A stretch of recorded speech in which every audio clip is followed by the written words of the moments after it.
Lamine Yamal has been seen holding this flag of Palestine, and the media is not happy about it. And Dr. Zakir Naik explained why he was banned from India in an interview with Sneko. Shadow bans from social media. When were you shadow banned by the government? Because they always say that you got banned by the Indian government. Indian government got banned in 2016. And the shadow ban came after that. So you were banned from India? You're not allowed to go to India anymore? No, I can go, but I can't come out. They'll welcome me. If I go, they'll welcome me to come in, but they won't allow me to go out. Well, what is the reason? In today's episode, we are going to be discussing all this. So, if you are not a member of this channel yet, consider subscribing to the channel, put on some post notification and share. Until then, let's begin today's video.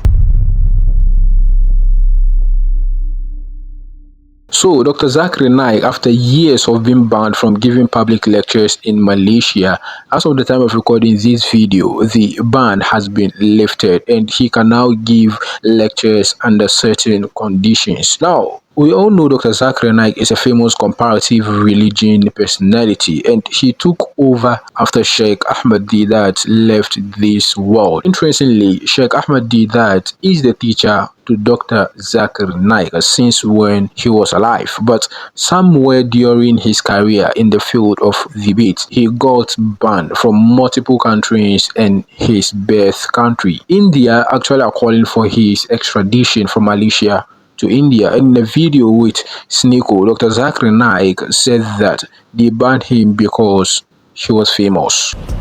The reason basically is because of my popularity. Is that what they say? Not because I'm popular only in Muslims. That's not a problem for with Hindus. I'm popular among the non-Muslims, and the vote bank is trying to bring division between Hindu and Muslim. And my talks get unity between Hindu and Muslim. But if you are wondering why he was actually banned, then please listen to these reports carefully. When the media focused on his sermons, the Indian Enforcement Directorate was following a paper trail worth $23 million. Investigators actually alleged that his foundation, IRF, wasn't just a charity, but a front for money laundering to buy real estate. And so this actually shifted the case from religious freedom to financial crime, which is why Interpol has been in constant shadow over his travels. Now, India actually uses this to call for his extradition to face justice, and India is of course not the only country that's actually banned him. In 2010, the UK didn't just ban him, they invoked the unacceptable behavior policy, and this is a specific legal tool used for people whose presence is deemed not conducive to the public good. They said that he's inviting hate speech and that he's encouraging people to become extremists. Somewhere in Bangladesh, he was also banned, and his network Peace TV was of course banned because of an event or an attack that happened. They said that some of the attackers weren't just fans of Dr. Zakir Naik. They were of course citing his lectures as their motivation. And within 24 hours, the state labeled his content inconsistent with the constitution. And so Dr. Zakir Naik has actually seen a lot from many countries. Until today, some countries like India still want him. And because of the success, the Indian government didn't really like the success that many non-Muslims came for my talks. So that's the reason I had to do hijrah in 2016.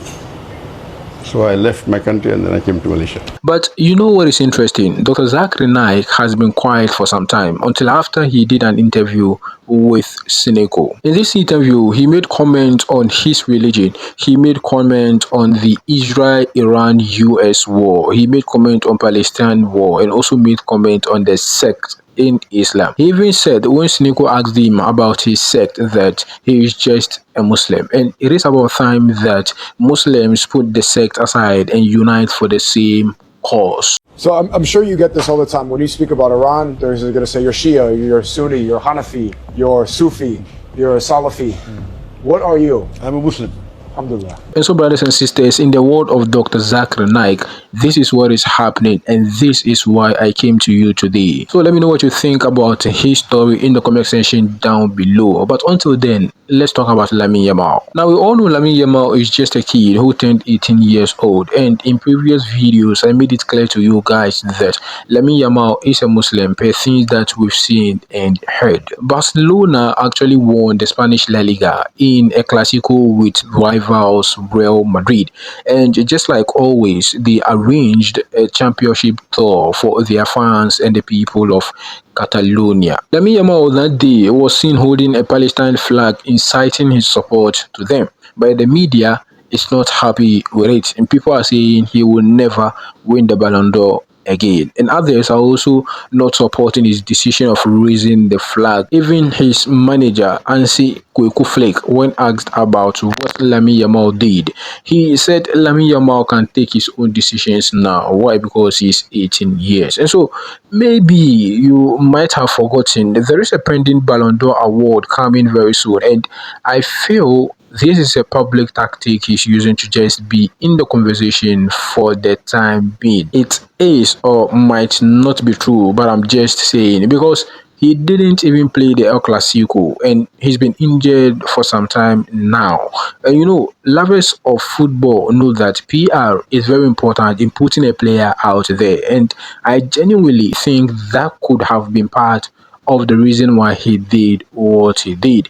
And although I'm not saying he shouldn't have raised that flag because we all support Palestine. And so if he raised it to show his support, that is cool to me. And if he raised it to generate conversation about him for the Ballon d'Or, that is also cool to me. In the end, Barcelona won the league and Palestine have been part of it. And so let me know what you think about this particular story also in the comment section. Did Lamine Yamal make a mistake for doing what he did? Was it even necessary? And of course, I'll see you next week Friday for a new episode. Until then, assalamu alaikum wa rahmatullahi wa barakatuh.